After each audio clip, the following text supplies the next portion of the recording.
We can now go across to France 24's Peter O'Brien, standing by outside the Elysee Palace. Peter, good afternoon. The president has turned down the Prime Minister's resignation for now.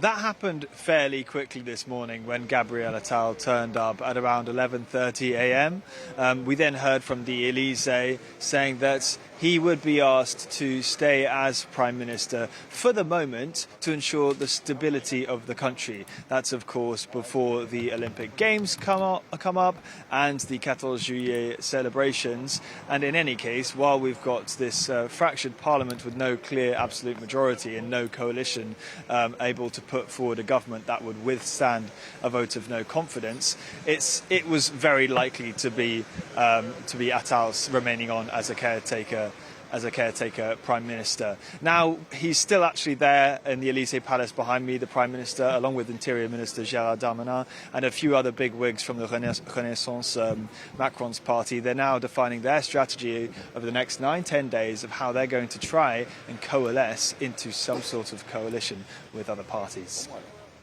Peter, 3 weeks ago, Emmanuel Macron took a very risky gamble when he dissolved Parliament. Has that risky gamble paid off? Well, we just heard from an Elysee spokesperson who came outside and talked to the press gathered around here. And I asked him that very question, what does Macron think about the fact that some of his own party members, including Gabriel Attal, during his speech last night, saying that they had this relative success in the election in spite of Emmanuel Macron's decision to call the snap election and weren't helped by it at all.